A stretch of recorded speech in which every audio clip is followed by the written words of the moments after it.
प्यारे विद्यार्थियों, आज हम अध्याय 2 दादी माँ कहानी को पढ़ेंगे। दादी जो कहा करती है, दादी जो सुनाया करती है, दादी जो शिक्षा देती है, वो शिक्षा निश्चित तौर पर हमारे जीवन में काम आती है। देखिए दादी माँ कैसी थी, इस अध्याय में हम ये जानते हैं, इस कहानी को पढ़ते हैं। कमजोरी ही है अपनी सच, पर सच तो यह है कि ज़रा सी कठिनाई पड़ते बीसों गर्मी, बरसात और बसंत देखने के बाद भी मेरा मन सदा नहीं तो प्राय अनमना सा हो जाता है। मेरे शुभचिंतक मित्र मुंह पर मुझे प्रसन्न करने के लिए आने वाली छुट्टियों की सूचना देते हैं और पीठ पीछे मुझे कमज़ोर और ज़रा सी प्रतिकूलता से घबराने वाला कहकर मेरा मजाक उड़ाते हैं। मैं सोचता हूँ, अच्छा अब कभी उन बातों को न सोचूंगा। ठीक है, जाने दो, सोचने से होता ही क्या है। पर बरबस मेरी आंखों के सामने शरद की शीत किरणों के समान शीतल स्वच्छ किसी की धुंधली छाया नाच उठती है। मुझे लगता है जैसे क्वार के दिन आ गए हैं। मेरे गांव के चारों ओर पानी पानी हिलोरो ले रहा है। दूर के सिवान से बहकर आए हुए मोथा और साई की अधगली घासें, घेवर और वन प्याव की जड़ें तथा नाना प्रकार की बरसाती घासों के बीच सूरज की गर्मी में खोलते हुए पानी में सड़कर एक विचित्र गंध छोड़ रहे हैं। यानी कि यहाँ पर लेखक जो है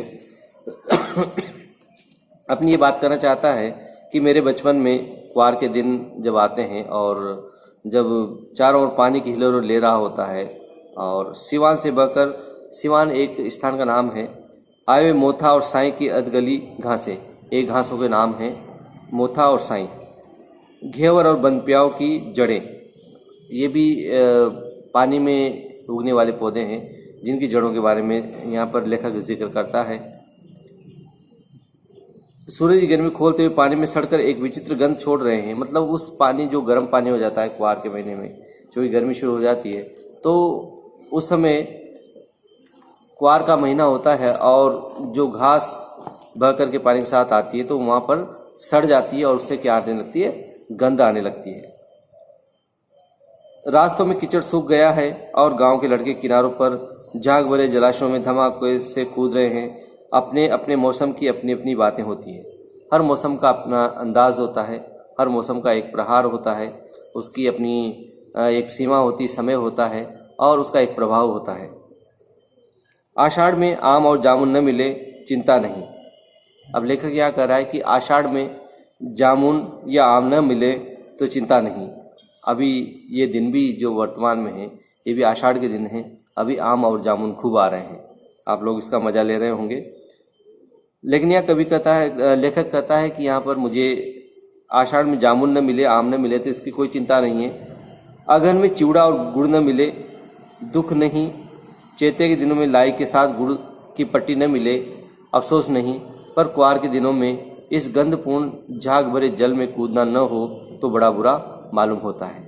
यहाँ पर आत्मकथात्मक रूप में लेखक कहता है कि यदि इस क्वार के महीने में यदि सब चीज़ें नहीं मिले तो कोई बात नहीं, चिवड़ा भी नहीं मिले। चिवड़ा होता है जो आपके चावल का जो फूली होती है उसको हम चिवड़ा कहते हैं, और कई लोग जो हमारे पोहे होते हैं उसको भी चिवड़ा कहते हैं। तो यहाँ पर कहता है लेखक कि ये सब चीज़ें नहीं मिले तो मुझे कोई दिक्कत नहीं है, लेकिन उस झाग भरे जल में कूदना नहीं हुआ तो फिर ये सारी चीज़ें ही बेकार हो जाती हैं। मैं भीतर हुड़क रहा था, 2-1 दिन ही तो कूद सका था, नहा धोकर बीमार हो गया। हल्की बीमारी न जाने क्यों मुझे अच्छी लगती है। हल्की बीमारी क्यों अच्छी लगती है, लेखक कहना चाहता है क्यों अच्छी लगती होगी लेखक को। मुझे लगता है ऐसी लगती होगी कि इसमें आराम से घर पर रहना होता है, विद्यालय की छुट्टी हो जाती है, विद्यालय नहीं जाना पड़ता। थोड़ा थोड़ा जोर हो, सर में साधारण दर्द और खाने के लिए दिन भर नींबू और साबू खिलाया जाए। लेकिन इस बार ऐसी चीज़ें नहीं थी। ज्वर तो चढ़ता ही गया, रजाई पर रजाई, और उतरा रात 12 बजे के बाद। यानी ज्वर का मतलब होता है बुखार चढ़ता ही चला गया और उतरा तो रात की 12 बजे बाद। दिन में मैं चादर लपेटे सोया था। दादी माँ आई, शायद नहाकर आई थी। उसी झाग वाले जल में पतले दुबले सने शरीर पर सफ़ेद किनारीहीन धोती, सन से सफ़ेद बालों के सिरों पर सद्य टपकते हुए जल की शीतलता। आते ही उन्होंने सर पेट छुए, आंचल की गांठ खोल किसी अदृश्य शक्ति धारी के चबूतरे की मिट्टी मुंह में डाली, माथे पर लगाई। दिन रात चारपाई के पास बैठी रहती, कभी पंखा जलती, कभी जलते हुए हाथ पैर कपड़े से सहलाती। कहने का तात्पर्य यह है कि दादी माँ जो थी वो जो मुझे बुखार आया, उस बुखार आते हुए बुखार को देख करके उन्होंने मुझे इतने सारे काम किए, छू करके देखा कि ज्वार ज़्यादा तो नहीं आ रहा है। सलाह सर पर दालचीनी का लेप करती, 20 बार छू कर ज्वर का अनुमान करती। हांडी में पानी आया कि नहीं, उसे पीपल की छाल से छोका कि नहीं, खिचड़ी मूंग की दाल एकदम मिल तो गई है, कोई बीमारी घर में सीधे बाहर से आकर तो नहीं चला गया। कहने का तात्पर्य ये है कि ये सारी चीज़ें लोक में ये लोक मान्यताएँ हैं और लोक मान्यताओं के आधार पर यहाँ दादी माँ अपनी सारा कार्य कर रही है अपने पोते के लिए। आदि लाखों प्रश्न पूछकर घर वालों को परेशान कर देती। दादी माँ को गंवई गांव की 50 किस्म की दवाओं के नाम याद थे। गांव में कोई बीमार होता उसके पास पहुँचती और वहाँ भी वही काम, हाथ छूना, माथा छूना, पेट छूना, फिर भूत से लेकर मलेरिया, सरसाम, निमोनिया तक का अनुमान विश्वास के साथ सुनाती। महामारी और विषुचिका के दिनों में रोज़ सवेरे उठकर स्नान के बाद लवंग और गुड़ मिश्रित जलधार, गुग्गल और धूप सफाई कोई उनसे सीख ले। कहना तात्पर्य लेखक यहाँ कह रहा है कि दादी माँ ऐसी थी कि सफाई जो है उनसे सीखी जा सकती है।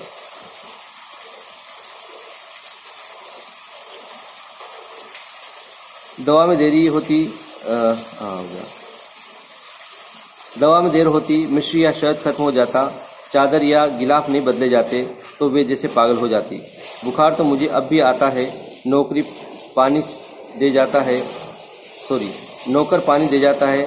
मेष महाराज अपने मन से पकाकर खिचड़ी या साबू, डॉक्टर साहब आकर नाड़ी देख जाते हैं और पुराने मिक्सचर की शीशी की शिकायत से डर से बुखार भाग भी जाता है। पर न जाने क्यों ऐसे बुखार को बुलाने का जी नहीं होता। मतलब ऐसा बुखार जो जाए नहीं, ऐसे बुखार को बुलाने का जी नहीं होता। लेखक कहता है कि वही बुखार अच्छा है जो बहुत कम आता है, बहुत सिर दर्द भी कम हो और थोड़ा बहुत बुखार आकर के चला जाए, वो बुखार अच्छा होता है। किशन भैया की शादी ठीक हुई। दादी माँ के उत्साह और आनंद का क्या कहना। दिन भर गायब रहती, सारा घर जैसे उन्होंने सर पर उठा लिया। पड़ोसिनी आती, बहुत बुलाने पर दादी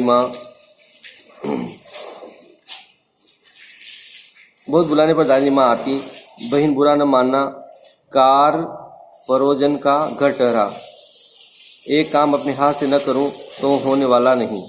जानने को यूँ सभी जानते थे कि दादी माँ कुछ करती नहीं, पर किसी काम में उनकी अनुपस्थिति वस्तु विलंब का कारण बन जाती। कहने का तात्पर्य यह था कि वो अपना जो आस पड़ोस में जो काम होते हैं उनमें जो बुलाती तो दादी माँ बड़े अपने ठस्से के साथ जाती थी।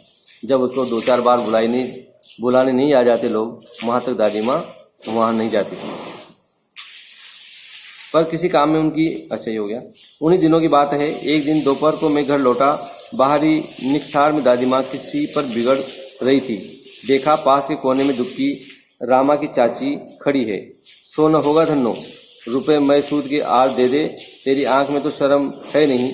मांगने के समय कैसी आई थी, पैरों पर नाक रगड़ती फिरी, किसी ने एक पाई भी न दी थी। अब लगी है आजकल करने फसल में दूंगी। अब क्या तेरी खातिर दूसरी फसल कटेगी? दूंगी मालकिन। रामी की चाची रोती हुई दोनों हाथों से आंचल पकड़े दादी माँ के पैरों की ओर झुकी।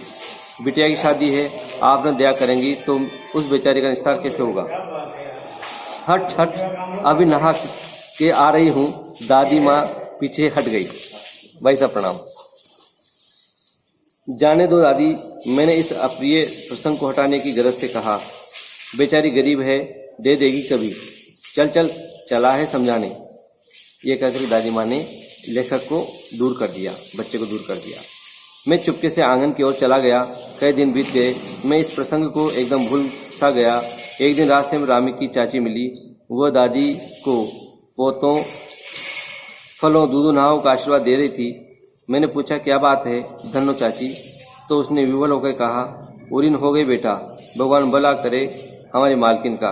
कल ही आई थी, पीछे का सभी रुपया छोड़ दिया, ऊपर से 10 रुपये का नोट देकर बोली, देखना धन्नो, जैसी तेरी बेटी वैसी मेरी। 10-5 के लिए हंसाई न हो, देवता है बेटा देवता। कहने का तात्पर्य यह है कि जो दादी माँ थी उसने वो सारा कर्ज भी माफ कर दिया।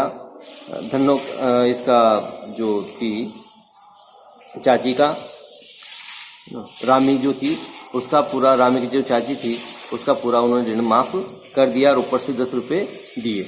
उसने कहा कि यदि शादी तेरी बेटी की हुई है, पोती की हुई है, तो वो मेरी भी बेटी है। इस प्रकार से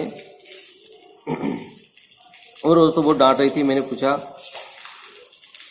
वह तो बड़े काम का लोगों का काम है बाबू, रुपया देकर डांटे भी न तो लाभ क्या। मैं मन ही मन इस तर्क पर हंसता हुआ आगे बढ़ गया। किशन के विवाह के दिनों की बात है। विवाह के 4-5 रोज पहले से ही औरतें रात भर गीत गाती हैं। विवाह की रात को अभिनय भी होता है। यह प्राय एक ही कथा का हुआ करता है। उसमें विवाह से लेकर पुत्रोत्पत्ति तक के सभी दृश्य दिखाए जाते हैं। सभी पाठ औरतें करती हैं। मैं बीमार होने के कारण बारात में न जा सका। मेरा ममेरा भाई राघव दालान में सो रहा था। वह भी बारात जाने के बाद पहुंचा। औरतों ने उस पर आपत्ति की। दादी माँ बिगड़ी, लड़के से क्या पर्दा, लड़के और बर्मा का मन एक सा होता है। तो बच्चों, हमने ये कहानी का आधा हिस्सा आज पढ़ा है, आधा हिस्सा हम इसका बाद में पढ़ेंगे। तो अब ये देखिए कि कहानी जो है वो किस प्रकार से इसमें लेखक एक आत्मकथात्मक रूप से इस कहानी में बात कर रहा है। तो हम इस कहानी को अगले कालांश में पढ़ेंगे। तब तक के लिए धन्यवाद, नमस्कार।